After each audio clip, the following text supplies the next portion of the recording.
कुछ महीने पूर्व सोशल मीडिया पर एक ट्रेन यात्री का वीडियो काफी वायरल हो रहा था। इस वीडियो में एक पैसेंजर और भारतीय रेलवे के एक कर्मचारी के बीच तीखी नोकझोंक भी हुई थी। पहले इस वीडियो को देखिए। हलाल से क्या होता है? हलाल क्या होता है तो आप समझिए। हलाल सर्टिफाइड, ये क्या लिखा हुआ है? हलाल सर्टिफाइड, ये क्या चीज है? क्या हलाल सर्टिफाइड क्या चीज है? ये इसमें मसाला टी प्रीमिक्स है। नहीं, हलाल सर्टिफाइड क्या होता है हमको जानना चाहिए ना। हलाल आई समझते हैं और सारा चीज समझते हैं। हलाल क्या होता है ये हमको समझाइए। समझा देंगे सर। आपको वेजिटेरियन 100% दिया गया है। देखिए सर, ठीक है, हमारा सावन चल रहा है, हम अभी पूजा करेंगे जाके। ये हलाल सर्टिफाइड क्या होता है? आप वीडियो बना रहे हैं सर। यस, इसमें कोई भी ऐसा चीज नहीं दिया गया आपको हाँ। जो नॉन वेजिटेरियन है। एक पूरा वेजिटेरियन आपको दिया गया है। चाय वेजिटेरियन ही होता है सर, कहीं का भी चाय पीसेगा।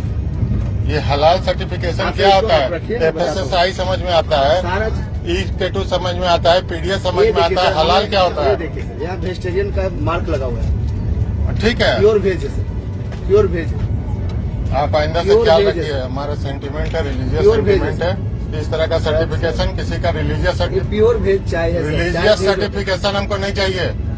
दरअसल ट्रेन में एक यात्री को रेलवे कर्मचारी की तरफ से चाय सर्व की गई थी जो हलाल प्रमाणित थी। इस पर रेलवे यात्री भड़क जाता है और कहता है कि सावन का महीना चल रहा है और आप मुझे हलाल प्रमाणित चाय पिला रहे हैं। ये हलाल सर्टिफिकेट क्या है, आप मुझे पहले ये समझाइए। कई बार भ्रम की स्थिति पैदा होने पर बीते वर्ष यानी साल 2022 में सुप्रीम कोर्ट में एक पेटिशन डाली गई थी और मांग की गई थी कि हलाल सर्टिफिकेशन पर पूर्ण प्रतिबंध लगाया जाए। अब एक बार फिर ये मामला चर्चा में है। यूपी सरकार बिना किसी अधिकार के खान पान और ब्यूटी प्रोडक्ट्स पर अवैध तरीके से हलाल सर्टिफिकेट देने के कारोबार पर बैन लगाने के बाद चर्चा में है। इसके साथ ही अब यूपी में हलाल सर्टिफाइड प्रोडक्ट्स का निर्माण, बिक्री और भंडारण अवैध हो गया है। ऐसा पाए जाने पर संबंधित फर्म और उससे जुड़े लोगों के खिलाफ औषधि और प्रसाधन सामग्री कानून के तहत सख्त कार्रवाई की जाएगी। दरअसल आरोप है कि कुछ संस्थाएं हलाल सर्टिफिकेशन के नाम पर अवैध कारोबार कर रही हैं। हलाल सर्टिफिकेट के नाम पर जुटाए जा रहे धन से आतंकवादी संगठनों और राष्ट्र विरोधी गतिविधियों की फंडिंग भी की जा रही है। हलाल सर्टिफिकेट को लेकर विवाद अक्सर देश में अलग अलग राज्यों में सुनाई देता रहता है। इस बार मामले को लेकर लखनऊ में केस दर्ज हुआ है। तो अब ये समझना जरूरी है कि आखिर हलाल क्या होता है। पर उससे पहले जरा हिंदू जन जागृति समिति से जुड़े विश्वनाथ कुलकर्णी का इस पर क्या कहना है, सुनते हैं। भारत में FSSAI, FDA, एगमार्क, BSI जैसे शासकीय प्रमाण पत्र देने वाली संस्थाएं होने के बावजूद धर्म पर आधारित एक हलाल प्रमाण पत्र देने की यहाँ जो व्यवस्था शुरू हुई है और इसके माध्यम से जो एक बड़ी मात्रा में इकोनॉमी खड़ी की जा रही है, हलाल इकोनॉमी, उसे बंद करने के लिए योगी सरकार ने जो कदम उठाया है, हिंदू जन जागृति समिति उसका बहुत स्वागत करती है। आज हलाल अर्थव्यवस्था 2.1 ट्रिलियन अमेरिकन US डॉलर्स इतनी बढ़ गई है और इसका उपयोग भारत के विरोध में, राष्ट्र के हित के विरोध में किया जा रहा है। जितने भी बड़े बड़े आतंकवादी अलग अलग बम ब्लास्ट के केस में अरेस्ट हुए हैं, ऐसे लगभग 700 आतंकवादियों को छुड़ाने के लिए, ये कानूनी अभियोग लड़ाने के लिए इस पैसे का उपयोग किया जा रहा है। धर्मांतरण करने वाले लोगों को कानूनी मदद करने के लिए पैसा उपयोग किया जा रहा है। इस दृष्टिकोण से ये जो सराहनीय प्रयास है, आज भी मैकडोनल्ड्स, KFC, पिज़्ज़ा हट, बर्गर किंग इस आस्थापनों में हम जाएंगे तो ये 100% हलाल है। इस दृष्टि से 85% हिंदुओं पर ये एक अन्याय है। इसके लिए जहाँ पर भी हलाल प्रमाणित उत्पाद अभी भी बेचे जा रही हो, उन पर कठोर कार्रवाई होनी आवश्यक है और अन्य भी राज्य योगी सरकार जी का आदर्श रख के अपने राज्यों में हलाल प्रमाण पत्र को बंद करने के लिए प्रयास करे, ऐसी हमारी मांग है। अब आते हैं हलाल पर। इन दिनों यूपी में चर्चा में रहने वाला हलाल एक अरबी शब्द है। इसका मतलब जायज या फिर मुनासिब होता है। इसके उलट हराम होता है, यानी वह चीज जो निषेध मानी गई हो। अरबी में हलाल का मतलब है कि इस्लाम के अनुयायियों के लिए जो स्वीकार्य है, यानी जो कोई भी उत्पाद अगर हलाल का प्रमाण पत्र रखता है तो वह इस्लाम के नियमों के मुताबिक है। हलाल उपभोग के लिए केवल जानवरों को मारने के समय ही लागू नहीं होता, बल्कि ये उत्पादों के निर्माण की प्रक्रिया पर भी लागू होता है, जिससे वह इस्लामी मान्यताओं के अनुकूल हो। यहाँ हराम के दायरे में मुख्य तौर पर दो चीजें आती हैं। इसमें पोर्क यानी कि सुअर का मांस और शराब शामिल है। अब भारत की बात करें तो हमारे देश में मुख्य तौर पर हलाल का इस्तेमाल चिकन अथवा मटन को काटने की तकनीक के संदर्भ में इस्तेमाल किया जाता है। भारत में 2 तरीके से मीट प्रोसेस होता है, पहला हलाल और दूसरा है झटका। हलाल में मीट, चाहे चिकन हो या फिर मटन, के गले की नस कैरोटिड धमनी पर सिर्फ एक कट लगाते हैं ताकि पूरा खून बाहर निकल जाए। हलाल करते वक्त जानवर को जीवित और स्वस्थ रहना जरूरी होता है। दूसरी तरफ झटका तकनीक में जानवर की गर्दन पर एक वार से उसकी जान ली जाती है।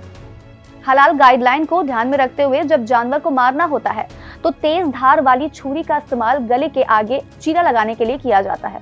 इसमें सही जगह ग्रास नली, ईसोफेगस और गले की नसें होती हैं, किसी दूसरे तरीके से बिल्कुल भी नहीं होता। जानवर के सिर वाले हिस्से को मक्का की दिशा में रखा जाता है और स्लॉटर के समय इस्लामिक प्रार्थना बोली जाती है। स्लॉटर किसी मुस्लिम शख्स द्वारा ही किया जाना चाहिए। इस्लामी कानून के तहत जानवर को मारने की इस विधि से अलग तरीके से अगर वध किया जाता है तो वह हराम माना जाएगा। मरने वाला जानवर भी हराम है और उसे नहीं खाया जाना चाहिए। ये भी बताया जाता है कि हलाल प्रक्रिया में वध के लिए तैयार किए जाने वाले जानवर को अच्छे से खिलाया पिलाया जाता है और देखभाल की जानी चाहिए, वह बीमार नहीं होना चाहिए। अब बहुत से लोगों के मन में एक सवाल जरूर उठ रहा होगा कि क्या शाकाहारी यानी प्योर वेजिटेरियन भोजन का भी हलाल सर्टिफिकेशन होता है? अगर हाँ, तो ये कैसे संभव है? आमतौर पर हलाल सर्टिफिकेशन मीट और नॉन मीट दोनों तरह के प्रोडक्ट के लिए दिया जाता है, यानी तमाम 100% शाकाहारी प्रोडक्ट्स के लिए भी हलाल सर्टिफिकेशन लिया जाता है। इस्लामी कानून के अनुसार शाकाहारी भोजन डिफॉल्ट रूप से हलाल होता है, लेकिन उसमें गैर हलाल सामग्री इस्तेमाल होने की बात कई बार सामने आती है जो उन्हें मुस्लिम के लिए हराम बना देगी। अब यहाँ आटे का भी यही हाल है। दरअसल होता क्या है कि प्रसंस्कृत आटे में ऐसे योजक तत्वों का इस्तेमाल किया जाता है जो इसे गैर हलाल बना देते हैं, इसलिए ये प्रमाणित करने के लिए प्रमाणीकरण जरूरी माना जाता है। उदाहरण के तौर पर हम सभी के घरों में इस्तेमाल होने वाले आटे को ही ले लेते हैं। ए मुस्लिमा नाम की एक वेबसाइट के मुताबिक बाजार में मिलने वाले आटे में अल-सिस्टीन का इस्तेमाल किया जाता है। गेहूं के आटे के निर्माण में अक्सर ऐसे पदार्थ मिलाए जाते हैं जो उत्पादित गेहूं के आटे की विशेषताओं को बढ़ाने का काम करते हैं। गेहूं के आटे के निर्माण में जोड़े जाने वाले योजकों में से एक अल-सिस्टीन आमतौर पर इसके हाइड्रोक्लोराइड के रूप में इस्तेमाल किया जाता है। बाजार में ज्यादातर उपलब्ध सस्ती अल-सिस्टीन मानव बालों से बनी अल-सिस्टीन होती है, खासकर चीन से आने वाले बालों से। वैसे आपकी जानकारी के लिए बता दें कि अल-सिस्टीन एक प्रकार का अमीनो एसिड होता है जो प्रोटीन के निर्माण खंड है। शरीर मेथिओनिन नामक एक अन्य अमीनो एसिड से अल-सिस्टीन बनाता है। इसके अलावा कई लिपस्टिक्स में भी ऐसे रंग मिलाए जाते हैं जो कीड़ों से मिलता है। इसी तरह दवाइयां या फिर स्किन केयर प्रोडक्ट्स जिसमें सुअर के मांस या फिर चर्बी का इस्तेमाल हुआ हो, उसे भी हराम माना जाता है। अब क्योंकि ये मानव शरीर से प्राप्त होता है, इसलिए अल-सिस्टीन वर्जित है। अब मानव बालों से अल-सिस्टीन का उपयोग करने वाला आटा मुसलमानों के लिए हराम यानी कि निषेध माना जाता है। हालांकि मानव बाल से बने अल-सिस्टीन के अलावा इसे मुर्गी के पंखों से भी प्राप्त किया जा सकता है। खैर, अब बात आती है हलाल प्रमाण पत्र यानी सर्टिफिकेशन की। भारत में हलाल सर्टिफिकेट देने के लिए कोई आधिकारिक या फिर सरकारी संस्था नहीं है। कई निजी कंपनियां और एजेंसियां व्यक्तिगत तौर पर कंपनियों को हलाल सर्टिफिकेट मुहैया कराती हैं। इन कंपनियों की वैधता खासकर मुस्लिम उपभोक्ताओं के बीच इनकी पहचान या इस्लामी देशों से उनकी मान्यता के ऊपर निर्भर है। भारत में सर्टिफिकेशन आमतौर पर एक थर्ड पार्टी द्वारा प्रदान किया जाता है। कुछ समय पहले सुप्रीम कोर्ट में दाखिल की गई याचिका में जमीयत उलेमा ए हिंद हलाल ट्रस्ट और जमीयत उलेमा ए महाराष्ट्र का नाम सामने आया था।